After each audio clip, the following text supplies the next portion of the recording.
अस्सलाम वालेकुम। आज की इस ट्यूटोरियल में हम देखते हैं कि पीएम लैपटॉप स्कीम पे अगर आपने अप्लाई कर दिया और उसमें आपकी डाटा एंट्री के दौरान आपसे अगर गलती हो चुकी है तो उस गलती को आपने कैसे करेक्ट करना है। मीन्स के करेक्शन अगर हो गई डाटा के दौरान कोई CNIC गलत हो गया तो उसको आपने कैसे करना है। सबसे पहले हम उसकी वेबसाइट को ओपन करते हैं। HTTP के थ्रू भी जा सकते हैं और उसकी जो अपनी वेबसाइट है laptop.pmyp.gov.pk।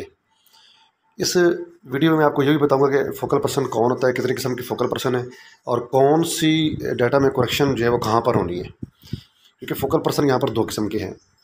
अब यहाँ पर हमने उसकी वेबसाइट ओपन की हुई है। यहाँ पर जो है ना करेक्शन की ऑप्शन आ चुकी है कि अगर आपके डाटा के अंदर करेक्शन हो चुकी है तो यहाँ पर हम करेक्शन आपके सामने करेक्शन पर अगर मैं क्लिक करता हूँ तो यहाँ पर एक जो है वो मैसेज सा ओपन हो जाता है हमारे सामने prime minister laptop scheme phase 6 के हवाले से कि यहाँ पर जो है वो अगर आपके डाटा में कोई ख़राबी है तो आपको परेशान होने की ज़रूरत नहीं है। तो आपने सबसे पहले अपने फोकल पर्सन को सर्च करना है और फोकल पर्सन यहाँ पर दो किस्म के हैं, एक डिपार्टमेंट का फोकल पर्सन है, एक यूनिवर्सिटी का फोकल पर्सन है। डिपार्टमेंट वाले फोकल पर्सन को फोकल पर्सन का नाम दिया गया है और जो पूरी यूनिवर्सिटी का एक फोकल पर्सन है उसको जो है वो सुपर फोकल पर्सन का नाम दिया गया है। तो यहाँ पर जो है वो कुछ करेक्शंस फोकल पर्सन पे होंगी जेनेरिक किस्म की, और कुछ जो ख़ास किस्म की जो करेक्शंस हैं जैसे CNIC हो गया और इस तरह की जो करेक्शंस हैं वो सारी की सारी सुपर फोकल पर्सन के पास जो है वो होंगी। एंड में मैसेज लिखा हुआ है कि आपने हर सूरत में कॉन्टैक्ट अपने डिपार्टमेंटल फोकल पर्सन से ही करना है। करेक्शन यूनिवर्सिटी लेवल की है या डिपार्टमेंटल लेवल की है तो उसी का काम है। अगर उसके ज़िम्मे होगी तो वो खुद करेंगे करेक्शन, अदरवाइज उसी आपकी जो मैसेज होगा उसको आगे फॉरवर्ड कर देंगे, तो ये उनकी ज़िम्मेदारी है। तो इसमें हम ये भी देखेंगे कि कैसे आपने उनको मेल करनी है, क्या मेल करनी है, इसमें आपने क्या क्या करना है। तो यहाँ पर जो है वो सबसे पहले यहाँ पर आपको एक चीज़ मैं बता दूँ कि आपने जो उनको मेल करनी है डाटा के अंदर कि आपने मेरी सर ये करेक्शन है, उसका आपने सब्जेक्ट करेक्शन लिख देना है। ईमेल आपने कहाँ से पढ़ना है वो मैं आपको आगे बताता हूँ जाके कि ईमेल आपने फोकल पर्सन को ढूंढना कहाँ से है, पढ़ना कहाँ से है, उसका फ़ोन नंबर कहाँ से मिलेगा आपको, ये सारी डिटेल मैं आपको इस वीडियो के अंदर जो है बताऊँगा। नेक्स्ट ये सारी चीज़ें इसके अंदर लिखी हुई हैं, हिदायत अगर आप पढ़ना ज़्यादा पढ़ सकते हैं। तो मैं अब फोकल पर्सन पहले देखते हैं कि फोकल पर्सन आपको मिलेगा कहाँ से, कि आपका मुतलका जो डिपार्टमेंट का फोकल पर्सन है या आपकी यूनिवर्सिटी का जो फोकल पर्सन है वो कहाँ पर है।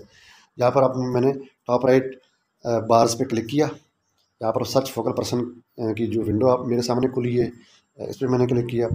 सबसे पहले मैंने सिटी चूज़ किया कि मेरी यूनिवर्सिटी का जो सिटी है वो कौन सा है। लेट्स सपोज जो मेरी यूनिवर्सिटी है वो है जी फैसलाबाद, तो मैं यहाँ पर जो है वो सिटी सबसे पहले मैं फैसलाबाद सेलेक्ट करूँगा।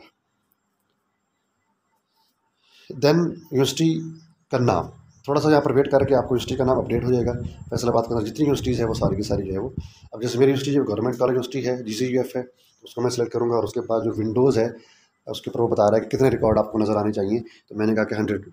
जो ही मैंने फ़िल्टर पे क्लिक किया तो यहाँ पर ये सारी मेरी यूनिवर्सिटी के जो फोकल पर्सनस हैं डिपार्टमेंट वाइज, ठीक है ना, उनका नाम आ रहा है, उसका ईमेल एड्रेस आ रहा है, उसका ऑफिस फ़ोन नंबर आ रहा है और अगर उसकी एक्सटेंशन है, अक्सर लोगों का तो सेल नंबर भी आ रहा है।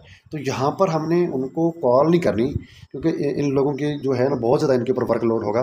तो मैं आपको बताऊँगा कि आपने इनके साथ रब्ता कैसे करना। यहाँ से आपने अपने मुतलका जो भी आपका डिपार्टमेंट है, अप्लाइड केमिस्ट्री जैसे है तो डॉक्टर ताहिर फारूक साहब हैं, जैसे बायोइन्फॉर्मेटिक्स है तो डॉक्टर मोहसिन तारिक साहब हैं, जो भी है आपने जस्ट उनका ईमेल यहाँ से कॉपी कर लेना है। ईमेल एड्रेस जैसे आप कंप्यूटर साइंस का डिपार्टमेंट है तो यहाँ पर मोहम्मद इरफान खान साहब हैं, उनका ये ईमेल एड्रेस हमारे सामने लिखा हुआ है, उनका सेल नंबर भी लिखा हुआ है। तो यहाँ से जस्ट आपने उनको ईमेल एड्रेस को जो है उनको कॉपी कर लेना। ईमेल एड्रेस कॉपी करने के बाद आपने अपना ईमेल बॉक्स में जाना है, उसमें आपने उसका टू लिखना है, जो भी एड्रेस आपने कॉपी किया हुआ है वो आप वहाँ पर पेस्ट कर देंगे।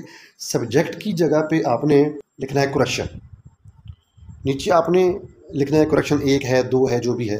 एक करेक्शन है तो आप ये लिख देंगे, 2 है तो फिर आप लिख देंगे नंबर 1 करेक्शन मेरी नेम की है, नंबर 2 करेक्शन मेरी CNIC की है। तो इस तरीके से आप क्लिक करके नीचे आप अपने CNIC की फ्रंट और बैक भी अच्छी सी स्कैन करके आप उसकी जो है वो साथ लगा देंगे। जो भी डॉक्यूमेंट है, नाम की करेक्शन है तो फिर नाम का डॉक्यूमेंट आप देंगे, उसका सपोर्टिंग डॉक्यूमेंट आप उसको ईमेल में अटैच करेंगे और उनको आप जो है वो ईमेल कर देंगे। This is the simple way, और वो आपको रिस्पॉन्स भी करेंगे, आपको जवाब भी देंगे और कुछ ही अर्सा आपने वेट करना है। और ये आपने काम क्लोजिंग डेट से पहले पहले करना है। क्लोजिंग डेट मीन कि जब वेरिफिकेशन का जो पीरियड है वो, ये जो लास्ट डेट है अप्लाई करने की, इसके बाद स्टार्ट होगा।